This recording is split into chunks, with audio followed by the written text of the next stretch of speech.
Welcome, I'm Rhonda. And I'm Jared. And this is Why Why Conversations, where we inspire, Engage, uplift, and motivate change around our YMCAs.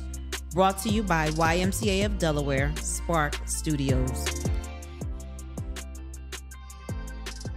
Hey everyone, just wanted to highlight a special day that is upcoming this Sunday on May the 12th, which is Mother's Day. I have this quote that I want to share with you all, and it says, behind all your stories is always your mother's story, because hers is where yours began. And I just want to say happy Mother's Day to all of our mothers, our grandmothers, our aunties, our caregivers, anyone who has a hand in raising someone and being there for them. I do want to give a huge shout out to the person that gave me life and brought me here into the world, which is my mom, who's passed on about 28 years now.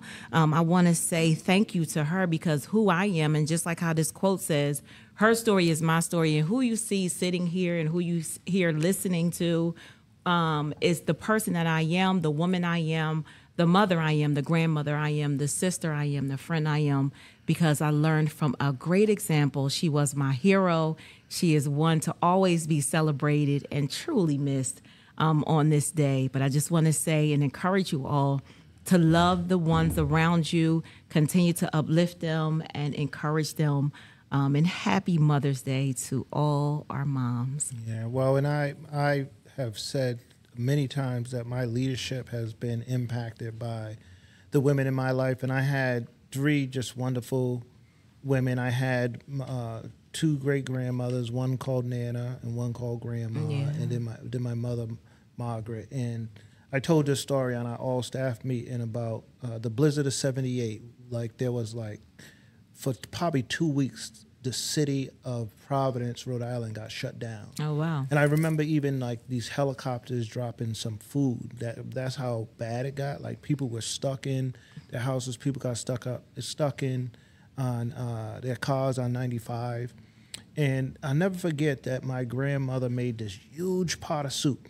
Oh, wow. It was called manchupa, like it's a Portuguese dish. Okay. And you just got everything you can imagine in that soup. Like, the pot is like huge. Well, she didn't give it to us to eat. She gave it to the folks who were in the factory stuck in. Oh, wow. It was a Nabisco factory. And that was the moment I was inspired to serve others right. Yeah. She was really concerned about her neighbors. Yeah. And I think that's a powerful lesson that we've learned from so many mothers throughout the history of time, the importance of being good neighbors. And it reminds me of the importance that it takes a village to raise a child. Very much so. So my mother was blessed to have these two great partners to support her three children. And so And I heard you say yesterday, you said it on the all staff, you said that it taught you how to be resilient. Mm-hmm. It taught you how to be forgiving, and it taught you how to be brave, if I can remember correctly. Yeah. We had some tragedy in my family, and I'll never forget that day. I was like just broken on the inside. Right. I felt like my world had shattered. We lost someone in our family who they lost their life really prematurely, and I'll never forget my grandmother sitting at the oven just cooking dinner for everybody that was there in support. And I thought to myself, how is she doing that? Yeah. How is she not breaking down right now, crying? And that was the moment I learned that you have to be brave, you have to be resilient, and then you have to also be forgiving. Yeah. You have to be forgiving, because it's hard sometimes when you lose people and things you don't understand. We're quick to blame. Yeah. But women teach us every day to be forgiving. Women are so forgiving. When I look at women's sports, I'm amazed. Like, somebody just shot a J in your face, and a woman gives the other woman a high five. Like, no, you ain't getting no high five. My testosterone won't let me. My testosterone limits my ability to sort of give you the acknowledgement of your greatness. But if we just look and learn from women, I affirm this. I believe that this world would be a better place if there were more moms leading it. Yeah. And sitting in the studio again today is my friend Julie, and she told me once about this story about how, when she's working and she got to go home, and then after a long day, she puts it down in the kitchen. At least that's what she says. She puts it down in the kitchen. Okay, Julie. And she got to support her children sometime doing work. People, particularly men, don't understand that. Like, and so I celebrate you in that all those different hats that women wear, and more women in the workplace. Yeah, So it's funny because I am one of 9. So I have a lot of siblings, and watching my mom strategically take care of all of us, and not only just take care of us, but make us all feel like we were an only child. I don't know who has the ability to do that. Yes.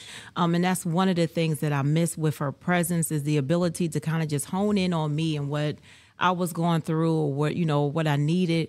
But then to be able to kind of do that with everyone else. I always felt like I was the only child anyway, so I want to thank you, Mom, for making me feel like an only child amongst the other ones. And I have great siblings. They're all still here with us, but great siblings, and I'm really thankful for that. Julie, you're still here with us, and do you have any memories of your mom or anything you want to say that you want to share with us today? Oh, man. I was blessed to have 2 moms in my life.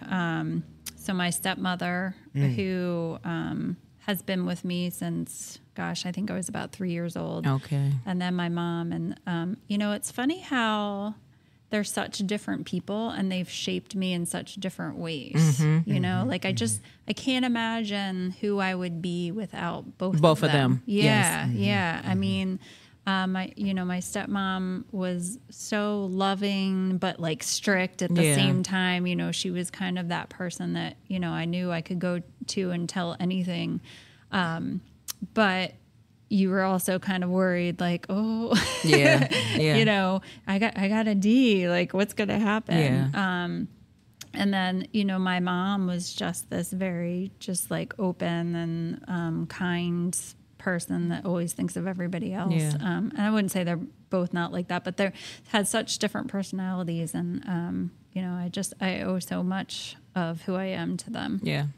Awesome. Yeah. I think from a leadership perspective that we have to do a better job also supporting moms in the workplace, having flexible schedules, having flexible very much so workspaces where folks could either work at home if necessary. Because to me, I was old school for a while. Like, everybody got to come in the office, right? Whether there's a blizzard or a tornado, be in the office. But when you have competent people that you trust around you, where does it matter that the work gets done? And think about the benefit that has to their families and their children. Who cares if you're doing a little bit of laundry or you ran to the grocery store in between a meeting, right? Because that's what a mom's going to do, because a mother is a great multitasker. Yes. So, Kenny, do you have any, and you're still here with us as well, do you have any memories of your mom, anything that kind of stands out for you? Yes, so my family dynamic was a little different. My mother was the mother and the father. Okay. So, she raised us. I'm one of 7. I'm the middle child, so 3 above and 3 under. And it honestly felt like she was the dad more than she was the mom. But that's because I just was... the stigma, middle children are always different. And I was just so different. So, like, when my siblings would get in trouble, I would be sitting there just laughing. Like, how are you getting in trouble? She told you to take the trash out, and the trash is in the house. So, but I think the most important lesson that my mother taught me was taking what you have and multiplying it, or taking what you have and make sure you're good. Yeah, that's good. Because my mother, she wasn't a college graduate. So her biggest thing was, listen, you have $5. Go buy $1 soda. So when you come home with soda, get your candy, get your snacks, and that $5 should take you all day. Yeah, it should take you all day. You shouldn't be coming back for more. So that's an amazing lesson as well. 'Cause my mom used to do domestic work, and she would work in someone's house from 7 to 3, and she would make $35 a day. And this may be a couple of times a week, but I promise you that $70 or whatever she made in a week went a long way. My mom always kept money. Yeah. And then she came home and took care of 9 kids. Well, 9 kids. She took care of amazing. Kids. My grandmother also, my mother's mother was a domestic worker as well. And the family, this actually influenced me who I am today. That family that she raised, all of them were like, no joke, doctors and lawyers. Mm-hmm. And I thought, wow. I mean, my grandmother had a hand in that. Mm-hmm. Like, she raised those kids. Yep.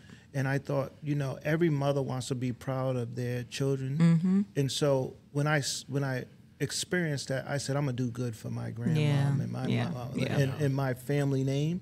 And that inspired me to go to college and do well and graduate and to be a leader. And I'm like you, Julie. I always think back. I was like, how did she come home?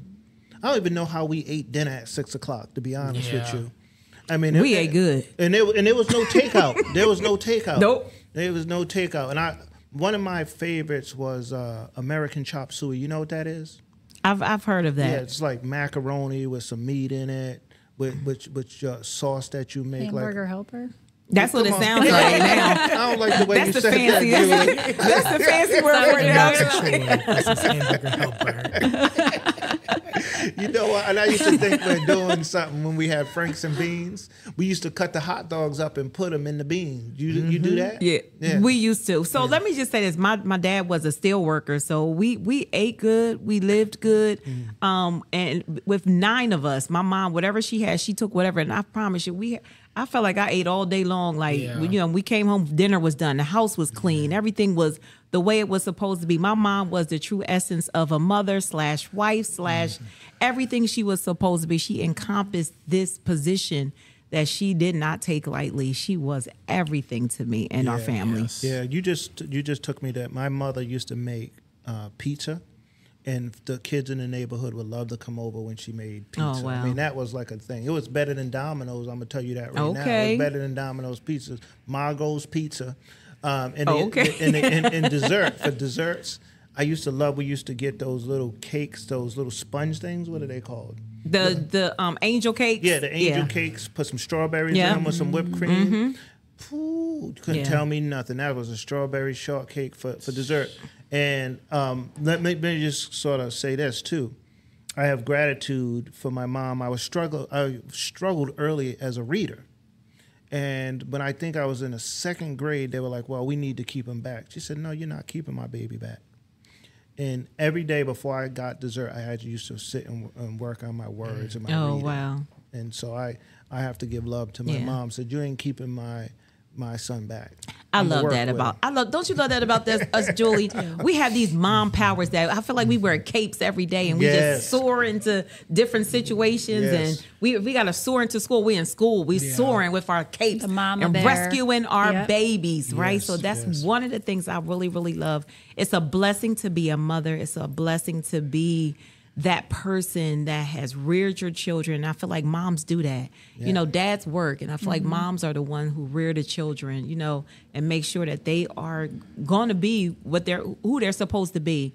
So I'm grateful for that. I really am. Fun fact, and then I'm gonna hush up on it. And I think I mentioned it before. We talked about when you was talking about desserts. Remember I told you my mom used to make ice cream. Yeah. So she would sit the bowl when the snow came down. She would sit a bowl on the top of our roof, and then she would catch the fresh snow. And then when the bowl was filled up, she would take it down in the kitchen. We just run it down the steps. Can't wait for her to make the ice cream. And the ice cream was the best vanilla bean ice cream you ever tasted. So I ain't believe in that story. I ain't believe in nobody. I ain't believe in no family put no bowl up on top of roofs to catch the ice. So you got to think about it, right? Because back in the day, we lived in a townhouse, a row house. So where my dad was a steel worker, they had these houses that they built for their steel workers. So the roof was, here go the window, and the roof was literally right there at the window. So you can open up the window and the roof right here, you put the bowl out there and you're good to go. So yeah, I promise you, I can call up all of what I got, 8 of them. 8 of them. I can call all 8 and they'll tell you.